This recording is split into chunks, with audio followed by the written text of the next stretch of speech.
or explain, but I know that there have been a lot. Just sitting down and reading something really ill about yourself, it's even embarrassing. Yeah. So, like, what story would you like to delete about yourself from the internet if you had your way? If I had my way, I'd like to delete everything. I'd like to delete my whole existence because of my child. Because I know that the internet never dies. It's gonna grow up. It's gonna read them. And it's gonna hurt him.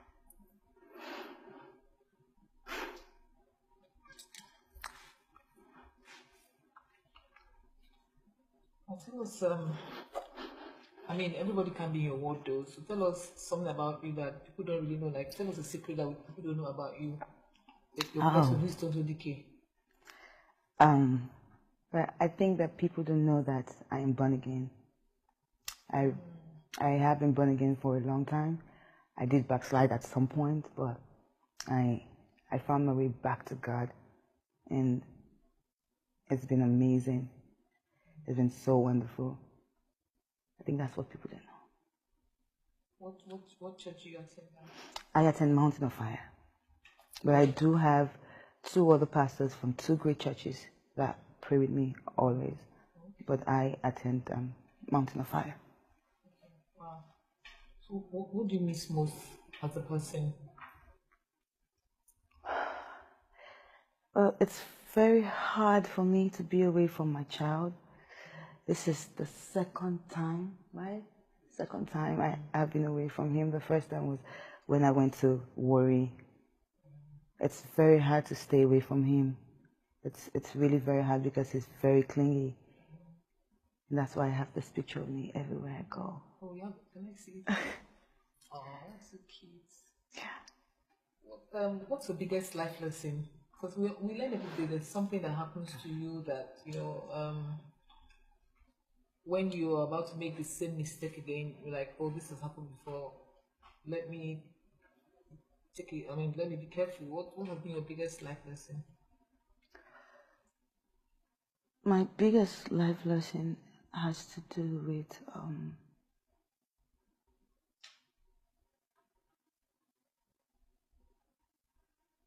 really has to do with not letting anything bother me. You know, going through whatever it is you're going through and not letting it bother you. That's the biggest life lesson. And of course, people that don't really know you very well must have had a lot of wrong misconception about you. So what is which one really how you hear something about you that is not true and it really, really makes you cry? Which one has really brought you so close to tears? I've heard a lot of things about myself. It's the same thing. It never changes. But something that has really, really hurt me in recent times is someone coming out to associate me with drugs, with drugs as a mother. That hurt me so much. Hurt me so much because nobody sees how good of a mother I am. Nobody knows the sacrifices I've made for my son. I have a file at home. I do a drug test almost every month, and I write a letter to my son. And I put it.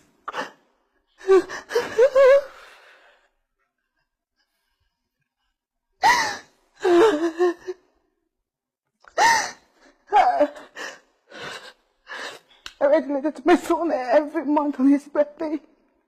I tell him how much he has changed my life. How much I'm a better person because he is in my life. I tell him how much I stopped so many things for him. That really destroyed me. That really broke me into a million pieces. That is the worst thing I've heard.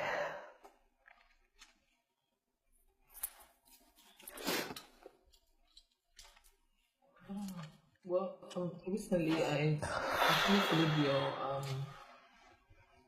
um I followed your social media like I don't know what to call them rants explanation when you have to explain to some people that things that happen in your married life. When you said you have to treat a lot of STDs because of your husband. I mean, how I don't know how true was that? And you also said he was also beating you. He said he was cheating on you.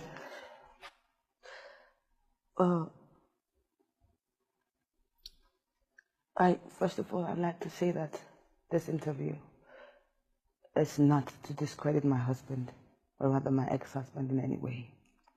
It's not to bring him down. It's not to make people hate him. It's not to throw dirt on him.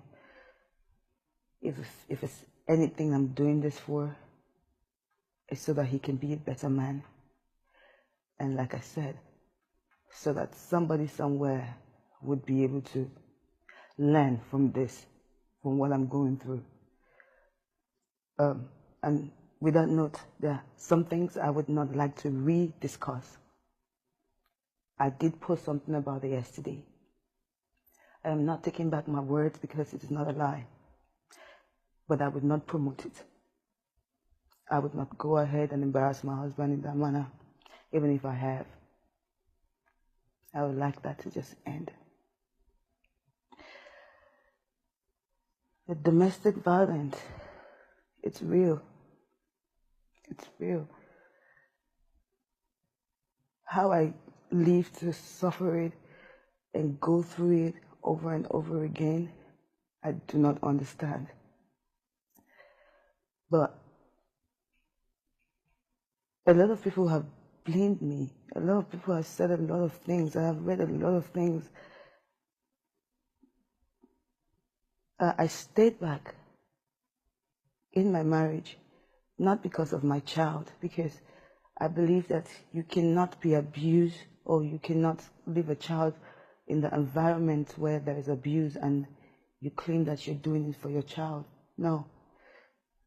I stayed because I was doing it for myself. I stayed because I love my husband with all of my heart. I stayed because he had begged me to stay a couple of times. I stayed because I just didn't want to give up. I didn't want to give up on the marriage just like that. People change. You know, people change. I change. Seek, counseling from your pastors. I mean, what do you like? Yes, we have. We have. Anytime things like this happen, my husband comes up with a pastor who is always in the house the next day or 2 days later, who is begging, who is doing stuff. Yes, but we have never had a real counseling. Never, never. Because he wouldn't even accept that he's doing it. That's the worst. That's the worst. That he's never going to accept that he's doing it. And I keep asking him, if you are so ashamed, if you are so ashamed of what you do to me, why do you do it? Can I have my phone, please? I have pictures. I have videos. I have everything to prove my domestic violence. I also have pictures in Ghana. The Nigerian embassy in Ghana has pictures of me. I had to run to them at some point. The reason I can't even release those pictures is because I'm stuck naked. I'm stuck naked, and they had to video me, and they had to snap, and my husband has humiliated me so much with this, and for anybody to tell me that I'm lying against my husband, that even hurts me more. That even hurts me more.